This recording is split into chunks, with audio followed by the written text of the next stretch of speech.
ബീത്തരായിരുന്നായ അതുപോലെ അബ്ദുൽ ഷുക്കൂർ, അൻവർ 3 കൊലപാതകം ചെയ്ത മണ്ഡലത്തിലാണ് ഞാൻ കടന്നു വരുന്നത്. CPM-ന്റെ മുമ്പിൽ തലകുലിക്കാതെ ശക്തമായി ഒരു ഘട്ടത്തിൽ തലകുലിക്കാതെ ശക്തമായി ഇന്ത്യൻ നാഷണൽ കോൺഗ്രസിന്റെ കൊടി ഉയർത്തിപ്പിടിക്കാൻ പ്രവർത്തിച്ചാണ്.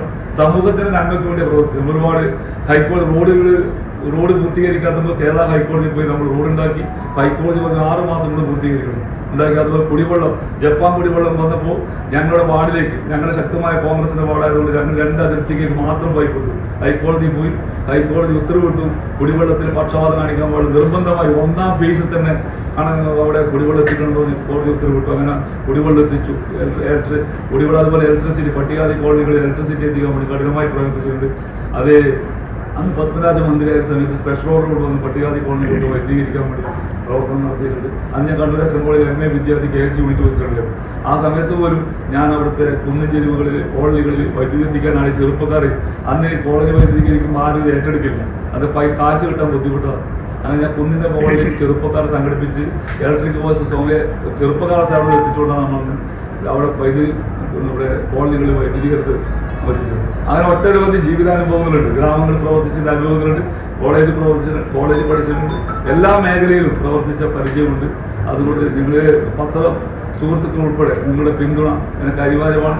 നിങ്ങളതിനെ കുറിച്ച് പൂർണ്ണമായി നിങ്ങൾക്ക് പഠിക്കാവുന്നതാണ്. പഠിച്ചതിന് ശേഷം നിങ്ങളുടെ പിന്തുണ പൂർണ്ണമായി ഉണ്ടാവുന്ന അഭ്യർത്ഥിക്കുന്നു. ജനങ്ങളുടെ ഭയങ്കര സ്വാധീനം. 2ാം സിമെന്റും കമ്പും ഒഴികെ ബാക്കി എല്ലാ കച്ചവടവും അവിടെ നടത്തും. CPM-ന്റെ നേതൃത്വം പല കെട്ടിടങ്ങളും കയ്യേറി, പല ഹോസ്പിറ്റലിൽ ചുരുക്കി പറഞ്ഞാൽ എൻട്രൻസിൽ റിസപ്ഷന്റെ എൻട്രൻസ് പോലും അവിടെ പല രീതിയിലുള്ള കച്ചവടം, എല്ലാ സോപ്പ് ചീപ്പ് കണ്ണാടി ഉൾപ്പെടെ സകല കച്ചവടം നടത്തും. രോഗികൾക്ക് ഇരിക്കേണ്ട സ്ഥലം പോലും അവർ കയ്യേറുക. പിന്നെ അതിനകത്ത് നോക്കിയാൽ അവിടെ നീതി മെഡിക്കൽ ഷോപ്പ് നടത്തുന്നത് പഴംപൊരിയും ചായയും വിൽക്കാൻ കൊടുത്ത സ്ഥാപനത്തിലായിരുന്നു നീതി മെഡിക്കൽ ഷോപ്പുകൾ. അവിടെ അതിനൊക്കെ നമ്മൾ പ്രതികരിച്ചിട്ടുണ്ട്. ചാച്ചാജി വാർഡ് കയ്യേറിയപ്പോൾ അതിനെതിരെ ഹൈക്കോടതി വരെ പോയ ഒരാളാണ്. ഹൈക്കോടതി പോയി കറണ്ട് സ്റ്റേ ചെയ്ത് പിന്നെ ഹൈക്കോടതി പോയി അതിനെതിരെ പോരാട്ടം നടത്തി. പക്ഷേ ഞാൻ അവിടെ ഇറങ്ങിയതിനു ശേഷം അതേ ചാച്ചാജി വാർഡ് അതായത് ചാച്ചാജി വാർഡ് എന്ന് പറഞ്ഞാൽ ഒരു വലിയൊരു TB പേഷ്യന്റ്, കുട്ടികളായ TB പേഷ്യന്റ് പാർപ്പിക്കുന്ന ചാച്ചാജി വാർഡ് കേരളപ്പൻ സംഭാവന ചെയ്തതാണ്. ചാച്ചാജിയുടെ ഓർമ്മയ്ക്ക് കേരളപ്പൻ, കേരള ഗാന്ധിയുടെ കേരളപ്പൻ സംഭാവന ചെയ്തതാണ്. അദ്ദേഹം ആ ബിൽഡിംഗ് അതിനകത്ത് പുറത്തൊരു ഈ ബാല-DB ബാധിച്ചവരെ താമസിപ്പിക്കുന്ന കുട്ടികളെ ചികിത്സാ കേന്ദ്രമായിരുന്നു. അതിന് മുമ്പ് അമ്മമാരും അല്ലെങ്കിൽ അവരെ കാണാൻ പറ്റുന്നവർ താമസിക്കുന്ന ചെറിയൊരു റൂമുണ്ട് പുറത്ത്, ഒരു ചെറിയൊരു ബിൽഡിംഗ്. ഇപ്പോൾ അവർ കണ്ടെത്തിയിരിക്കുന്നത് ചാച്ചാജി വാർഡ് അതാണെന്ന്. ഇതല്ല, ആ ചെറിയ റൂമുണ്ട്, അത് ഇടിഞ്ഞു പൊളിഞ്ഞ വീട്. അത് ഒരു അന്വേഷണ ഉദ്യോഗസ്ഥന്മാർ ചാച്ചാജി വാർഡ് അതാണെന്ന് കണ്ടെത്തുകയും എന്നിട്ട് കയ്യേറിയത് ഇപ്പോൾ കയ്യേറിയത് ചാച്ചാജി വാർഡല്ലാന്ന്. ചാച്ചാജി ഞാൻ ആരോടും ഉന്നയിക്കുന്ന ചാച്ചാജി അപ്പുറത്താണെന്ന് ഗവൺമെന്റ് ഉദ്യോഗസ്ഥന്മാർ 3-അംഗ സമിതി കണ്ടെത്തിയിരിക്കുക. അതെല്ലാം അവർ ചെയ്യുന്നത് വളരെ ബോധപൂർവം ചെയ്ത റിപ്പോർട്ടാണ് ഉണ്ടാക്കിയിരിക്കുന്നത്. മാത്രമല്ല ഈ ചാച്ചാജി വാർഡിന്റെ സർവേ നമ്പർ എല്ലാം പരിശോധിച്ച് നോക്കിയാലും ഇത് 2ഉം കൂടി ജോയിന്റ് ആയിട്ട് ഒറ്റ കെട്ടിടം. പക്ഷെ അവർ ഞങ്ങളുടെ വാദം ചാച്ചാജി വാർഡ് കയ്യേറുക മാത്രമല്ല, ഗവൺമെന്റ് കെട്ടിടം കയ്യേറുമ്പോൾ അതിന്റെ എല്ലാ നോംസും പ്രൊസീജിയറും പാലിച്ചിട്ട് പോകണം ചെയ്യാം. നിരവധി ടെൻഡർ വെച്ചാൽ അതെടുക്കാൻ നിരവധി ആൾക്കാരുണ്ട്. ഇത് നിസാര വിലക്ക് വലിയ കെട്ടിടങ്ങൾ. ഇപ്പോൾ ചാച്ചാജി വാർഡിന്റെ 50 സെന്റിന് മേലെ സ്ഥലവും ഇപ്പൊ ഒരു വിശാലമായ കെട്ടിടവും കയ്യേറിക്കൊണ്ടിരിക്കുന്ന അവസ്ഥ ഇപ്പോഴും അവിടെ ഉള്ളത്. ഇപ്പൊ ചുരുക്കി പറഞ്ഞാൽ ആ പഴയ കെട്ടിടത്തിൽ പെയിന്റ് അടിച്ച് വെച്ചതായി ഇന്ന് കഴിഞ്ഞ ദിവസം പോയപ്പോൾ കണ്ടിരുന്നു. അപ്പൊ അവിടെ HDC-ന്റെ നേതൃത്വത്തിൽ അവിടെ എന്തൊക്കെയോ നടക്കുന്നുണ്ട് എന്നൊരു റിയാലിറ്റിയാണ്. അപ്പോൾ അതിന്റെ പിന്നിൽ ഇപ്പൊ അവിടെ മറ്റൊരു സംഘടന ആ ഹൈക്കോടതിയിൽ അതിനെതിരെ കേസ് കൊടുത്തിട്ടുണ്ട്. അത് കേസ് ഓൾറെഡി നടക്കുന്നുണ്ട്. അത് ഹിയറിംഗ് എടുത്തിട്ടില്ല, നടക്കുന്നു. UDF അധികാരത്തിൽ വന്നാൽ പെരിയാർ മെഡിക്കൽ കോളേജിന്റെ കാര്യത്തിൽ എന്തായാലും തീർച്ചയായും ഒരു ഇടപെടൽ ഉണ്ടാവുന്നത് 100% ഇടപെടലുണ്ടാവും. കാരണം നമ്മുടെ ഉത്തര കേരളത്തിലെ മനുഷ്യരുടെ ആയുസ്സും ആരോഗ്യം സംരക്ഷിക്കുന്ന മഹനീയ സ്ഥാപനമാണ്. ആ സ്ഥാപനം, ആ മഹനീയമായ സ്ഥാപനം ഈ രാജ്യത്തെ ഈ നാട്ടിലെ ജനങ്ങൾക്ക് ഉപകാരപ്പെടുന്ന രീതിയിൽ ചെയ്യാൻ UDF ശക്തമായ ഇടപെടും. ഞങ്ങളെ പോലെയുള്ളവർ കഴിഞ്ഞ കാലത്ത് സഹിച്ച പോരാട്ടം അത് നമ്മുടെ UDF സർക്കാർ വന്നാൽ ബന്ധപ്പെട്ട മന്ത്രിമാരായാലും ബന്ധപ്പെട്ട നമ്മുടെ പാർട്ടി സംവിധാനത്തോട് കൃത്യമായി പറഞ്ഞുകൊണ്ട് ചെയ്യും.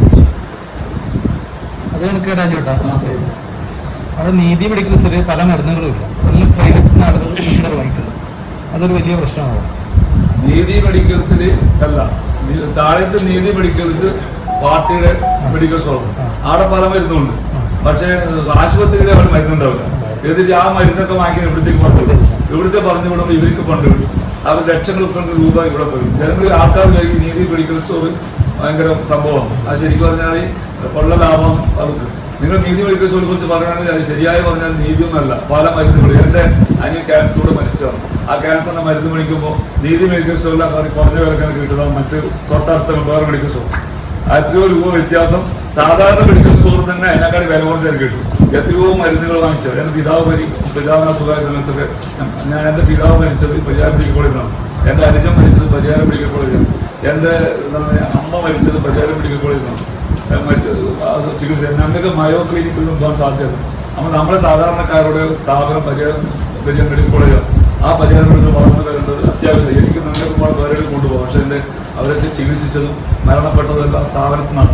അതുകൊണ്ട് ആ സ്ഥാപനത്തോട് ആ സ്ഥാപനം നന്നായി വരണം എനിക്ക് ആഗ്രഹമുണ്ട്. എൻ്റെ അമ്മ ഒരിക്കൽ ഓപ്പറേഷൻ ചെയ്തപ്പോൾ നമുക്ക് ശ്വാസം കഴിക്കാൻ കഴിയുന്നു. നോക്കിയപ്പോൾ കുറേ ദിവസം ഓപ്പറേഷൻ സ്കാൻ ചെയ്ത് നോക്കുമ്പോൾ തുണി ഉണ്ടായിരുന്നു. ഇത്ര നൂറൊരു തുണി കൊടുക്കുന്നു.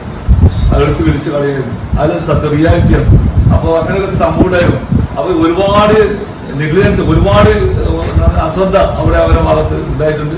പക്ഷെ ഇപ്പോഴും കുറെ നല്ല ഗവൺമെന്റ് ഡോക്ടർമാർ വന്നു. ഗവൺമെന്റ് നല്ലത് പറയാതിരിക്കാറുണ്ട്. ഒരുപാട് നല്ല ഹൃദയാലയത്തിൽ ഒരുപാട് നല്ല ഡോക്ടർമാർ അവിടെ വന്നിട്ടുണ്ട്. അത് നല്ല രീതി ഇവരുടെ പാർട്ടി താല്പര്യം അതൊരു ഫാക്ടറി, CPM അതൊരു ഫാക്ടറി ആയിട്ടാണ് കാണുന്നത്. അതൊരു ആരോഗ്യ കേന്ദ്രമായിട്ടാണ് അവർ ഫാക്ടറി ആയിട്ടാണ് കാണുന്നത്. അവരെ പാർട്ടിക്കാർക്ക് ജോലി കൊടുക്കാനുള്ള സ്ഥാപനമായിട്ട് കാണും. എന്തുകൊണ്ടാണ് സ്ഥാപനമായി കാണുന്നത് പറഞ്ഞാൽ അവർക്ക് പയ്യന്നൂർ ആശുപത്രി ഉണ്ട്, അവർക്ക് തളിപ്പറമ്പിൽ ആശുപത്രി ഉണ്ട്, കണ്ണൂർ AKG ആശുപത്രി ഉണ്ട്. അവർ വലിയ ആശുപത്രി മുതലാളിയാണ്. ആ മുതലാളിക്ക് ലാഭം കിട്ടാൻ അവരുടെ സ്ഥാപനം വളരെ നന്നായി പോകണമെങ്കിൽ ഈ ആശുപത്രി വളരാൻ പാടില്ല. അതന്നെ അവരുടെ ലക്ഷ്യം. ആ കാര്യം അത് ഹിഡൻ അജണ്ടയാണ്. ആ കാര്യം സംശയം. CPMന്റെ സഹകരണ സംഘങ്ങളുടേതാണ് നീതി സ്റ്റോറുകൾ അതിന് ചുറ്റുവട്ടം കൂടുതലുള്ളത്. അപ്പോൾ അവിടെ കൂടുതലുള്ളത് CPMന്റെ സഹകരണ സംഘങ്ങളാണ്. അവരുമായി ബന്ധപ്പെട്ട് അവർ സഹകരണ സംഘം തന്നെ കയ്യേറാനല്ലേ ഒരു സംഘടനയായിട്ട് അവർ കരുതി കൊടുക്കും. കയ്യേറാനല്ല സംഘടന തയ്യാറാക്കിയിട്ട് അതെല്ലാം സെറ്റ് ചെയ്ത് കഴിഞ്ഞ് പിന്നീട് അവര് ആവശ്യം തീർക്കും. അത് പൂർത്തീകരിക്കുന്നവരെ അവർ പിന്നെ അവർ കാര്യങ്ങൾ തയ്യാറായില്ല. 10% ആണോ അത്രയും ശതമാനം അറിയില്ല. പിന്നെ അവർക്കത് മുന്നോട്ട് പോകുന്നില്ല. അത് ആശുപത്രിയായാലും സ്കൂളായിരുന്നു എല്ലായിടത്തും പരിശോധിച്ചു. പല ആശുപത്രികളും വില കൂടിയ മിഷനറിയെ വാങ്ങിച്ചു വെച്ചിരിക്കുന്നു. കെട്ടിടങ്ങളെ കണ്ട് അതിമനോഹരമോ പുറത്ത് കാണുന്നവരിലേക്ക് വേറൊരു രാജ്യമാണെന്ന് വിചാരിക്കാം. പക്ഷെ ആ കെട്ടിടത്തിൽ കൊണ്ട് ഉപയോഗം അല്ലെങ്കിൽ മിഷനറി ഉപയോഗപ്പെടുത്തില്ല. അത് ഉദ്ഘാടനം ചെയ്യും. അത് നിരവധി. പിന്നെ എല്ലാത്തിന്റെ പിന്നിൽ വികസനത്തിന്റെ പിന്നിൽ പിന്നെ മാത്രമല്ല റോഡിന്റെ കാര്യത്തിൽ ഇവർ കിഫ്ബിയുടെ റോഡ് മാത്രമേ അത് താല്പര്യമുള്ളൂ. മുമ്പൊക്കെ വീതി കൂടിയ ചെറിയ ഗ്രാമങ്ങളുടെ റോഡുകളുണ്ട്. കിഫ്ബി റോഡിന്റെ അവർ കൊടുക്കുന്ന ഒരു കിലോമീറ്ററിന് 5 മുതൽ 30 വരെ കോടി രൂപയാണ് ഒരു കിലോമീറ്റർ ചെലവാക്കുന്നത്. ഈ പഞ്ചായത്തുകൾക്ക് ഒരു പഞ്ചായത്ത് ഗ്രാമങ്ങളിലെ 3 മീറ്റർ റോഡ് നിങ്ങൾ പോയി മനസ്സിലാവും. ഓരോ പഞ്ചായത്തിനെ സന്ദർശിച്ചൊക്കെ മനസ്സിലാവും. 3 മീറ്റർ റോഡുകൾ നടപ്പാതെ പാവപ്പെട്ടെന്ന് ലഭിക്കേണ്ട റോഡുകൾ ഇതൊന്നും പൂർത്തീകരിച്ചിട്ടുണ്ടാവില്ല. ഒരു ഉപയോഗം ഉണ്ടാവില്ല. മെയിൻ റോഡുകൾ കോടികൾ ചെലവാക്കും. 5 കോടി കിലോമീറ്ററിന് 5 കോടി മുതൽ 30 കോടി രൂപ ചെലവാക്കുന്നു. ആ 5 കോടി രൂപ 30 കോടി രൂപ ഒരു പഞ്ചായത്തിന് കൊടുത്തിരുന്നെങ്കിൽ അവരുടെ ഗ്രാമത്തിലെ മുഴുവൻ റോഡുകൾ പൂർത്തീകരിക്കും. പഞ്ചായത്തുകൾക്ക് മാത്രമേ 3 മീറ്റർ റോഡുകൾക്ക് ഫണ്ട് അനുവദിക്കാൻ പറ്റൂ. പല പഞ്ചായത്തുകളിലും ഓരോ പഞ്ചായത്തുകളിലും നിങ്ങൾ വികസന രേഖ പരിശോധിച്ച് നോക്കിയാൽ ചുരുക്കി പറഞ്ഞാൽ 70, 80, 100 നിർദ്ദേശങ്ങളുണ്ടാവും. നിങ്ങളുടെ വികസന രേഖ എന്നല്ല പറയല്. ആ വികസന രേഖ പരിശോധിച്ചാൽ മനസ്സിലാക്കും 70 മുതൽ 100, 150 നിർദ്ദേശങ്ങളുണ്ടാവും. ഈ നിർദ്ദേശങ്ങൾ എവിടെ നിന്നാണ് വരുന്നത്? റോഡ് പൂർത്തീകരിക്കാത്തതുകൊണ്ടാണ്.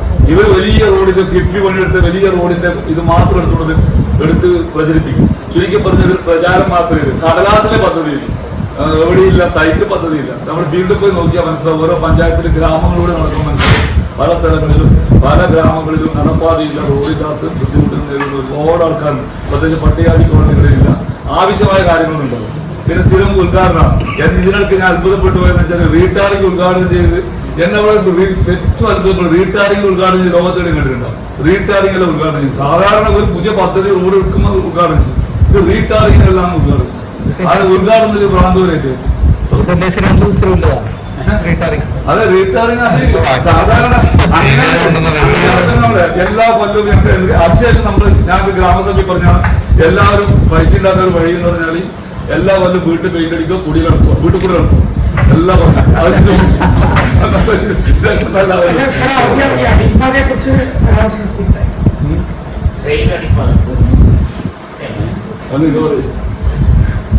റെയിൽവേ അടിപ്പാതത്തെ കുറിച്ചിട്ട് MLA അടുത്ത ദിവസം അതിന്റെ വർക്ക് ഉദ്ഘാടനം എന്നുള്ള നിലക്കാണ് ഒരു പരിപാടി വെച്ചത്. സത്യത്തിൽ എത്രത്തോളം അത് ഉദ്ഘാടനം എത്ര വേഗം നടക്കുമെന്നത് അദ്ദേഹം തന്നെ പറഞ്ഞിട്ട് 1 വർഷം കൊണ്ട് ഏകദേശം ആവുന്നുള്ളതാണ്. അത് വർക്ക് അവിടെ വെച്ചിട്ടില്ല, അതിന്റെ റെഡിമെയ്ഡ് ആയിട്ടുള്ള സാധനങ്ങൾ ഉണ്ടാക്കി ഈ അടിയിൽ പിറന്നിട്ട് കയറ്റുന്നവർ. അതിപ്പോ കുറച്ച് മുമ്പ് മിനിസ്റ്റർ അത്രയും വന്നിട്ട് ഇവിടെ ചൂട്ടാണ്ടിലൊരു ഉളിമിട്ട് വർക്ക് ഉദ്ഘാടനം നടത്തിയിട്ടുണ്ട്. വർഷം 1.5 കഴിഞ്ഞപ്പോൾ അവിടെ ഇറക്കിയ സാധനങ്ങൾ കണ്ടുകൾ വന്നിട്ട് തിരിച്ചുകൊണ്ട് പോകും. അപ്പൊ പല പദ്ധതികളും കാര്യങ്ങളും നടപ്പിലാക്കാം. കോടിക്കണക്കിന് റുപ്യ റോഡുകൾക്ക് വേണ്ടി മറ്റു പദ്ധതികൾക്ക് വേണ്ടി ജനങ്ങളിലേക്ക് ഇങ്ങനെ അറിയിക്കുക എന്നല്ലാതെ നടപ്പിലാക്കുന്നില്ല. പറയുന്ന പോലെ കാര്യങ്ങൾ നടക്കുന്നുണ്ടെങ്കിൽ വളരെ ഭംഗിയാണ്, സമൂഹത്തിനും നാടിനൊക്കെ വലിയ നേട്ടമുണ്ടാകുന്നതിന് സാധിക്കണം. പക്ഷെ ഇത് പറഞ്ഞു പറ്റിക്കുമ്പോഴത്തെ അവസ്ഥയാകുമ്പോൾ സ്വാഭാവികമായിട്ട് എല്ലാം തമാശയായി തോന്നുകയാണ്. ഒരു ജനപ്രതിനിധി എത്രത്തോളം ഇത് പറയുമ്പം ജനങ്ങൾ എന്ത് മനസ്സിലാക്കുമെന്നുള്ളത് കാലഘട്ടം മാറി. ഇന്നത്തെ സോഷ്യൽ മീഡിയയും ഏരിയയിലും വന്നൊരു കാലഘട്ടത്തിൽ ഇത് പറയുമ്പോൾ അതിന്റെ ആ ഒരു അവിശ്വാസത വർദ്ധിക്കുക. ജനങ്ങൾക്കൊന്നും വിശ്വസിക്കാൻ പറ്റാത്ത സാഹചര്യം. എല്ലാ തരത്തിലും നമുക്കറിയാം, നമ്മളെക്കാൾ ഏറെ കാര്യങ്ങൾ മനസ്സിലാക്കുന്ന, കൃത്യമായിട്ട് മനസ്സിലാക്കുന്നവരാണ് നിങ്ങൾ. കാരണം ഇന്ന് ജുഡീഷ്യറി പോലും ജനങ്ങൾക്കൊരു വിശ്വാസം എത്തിക്കാൻ പറ്റാത്ത സാഹചര്യം കടന്നു വരിക. 4 കോടി രൂപയ്ക്ക് തീരേണ്ട ഒരു വർക്ക്, അത് ഡെപ്പോസിറ്റ് വർക്കാണ്, നിങ്ങൾക്കറിയാം. തീർച്ചയായിട്ടും 4 കോടിക്ക് തീരേണ്ടതാണ്. അത് യഥാസമയത്ത് സംസ്ഥാന ഗവൺമെന്റ് അത് റെയിൽവേക്ക് പണം അടയ്ക്കാത്തതുകൊണ്ട് അത് 7 കോടി ഇപ്പോൾ അടച്ച സ്ഥിതിയാണ്. അത് ഡെപ്പോസിറ്റ് വർക്കാണ്. ആ വർക്ക് ചെയ്യേണ്ടതും വർക്ക് പൂർത്തീകരിക്കേണ്ടതും ഒക്കെ റെയിൽവേയും ബന്ധപ്പെട്ട കേന്ദ്ര ഡിപ്പാർട്ട്മെന്റുകളാണ്. അതിന് നമ്മളെ സംബന്ധിച്ചിടത്തോളം നമ്മുടെ ഗവൺമെന്റിനെ സംബന്ധിച്ചിടത്തോളം പ്രത്യേക ഒരു റോളും. പക്ഷേ എന്തെങ്കിലും മുൻകൈ എടുത്തു എന്നുകൊണ്ടായിരിക്കാം എന്തെങ്കിലും വർക്ക് 4 പേരെ അറിയിക്കുന്നതിന് വേണ്ടി ഇങ്ങനെ 7 കോടി രൂപ ഡെപ്പോസിറ്റ് വർക്കിന്റെ ഭാഗമായി അടച്ചിട്ടുണ്ട് എന്ന് പബ്ലിക്കിനോട് കാണിക്കാൻ വേണ്ടി ചെയ്തായിരിക്കും. പക്ഷേ യാതൊരു പ്രാഥമികമായ നടപടിക്രമങ്ങൾ പൂർത്തിയാക്കുന്നതിന് മുമ്പ്, അല്ലെങ്കിൽ ടെൻഡർ ക്ഷണിക്കുന്നതിന് മുമ്പ്, അല്ലെങ്കിൽ ബാക്കി നടപടിക്രമം ക്ഷണിക്കുന്നതിന് മുമ്പ് എങ്ങനെ പ്രവൃത്തി ഉദ്ഘാടനം എന്നതാണ് അതിൽ വിരോധാഭാസമായിട്ടുള്ളത്. അത് ജനങ്ങളെ നാടുകെടുത്തതിന് തുല്യമാണ്. 10 വോട്ടിന് വേണ്ടി മാത്രമാണ് മാട്ടൂരും അതോടൊപ്പം തന്നെ പാടായിലുമുള്ള സാധാരണക്കാരെ കണ്ണിൽ കൂടിയിടുന്നതിന് വേണ്ടി ചെയ്ത ഒരു വിക്രിയ എന്നതിനപ്പുറത്ത്, ഒരു വിക്രസ് എന്നതിനപ്പുറത്ത് വേറെ നോക്കാൻ പറയാൻ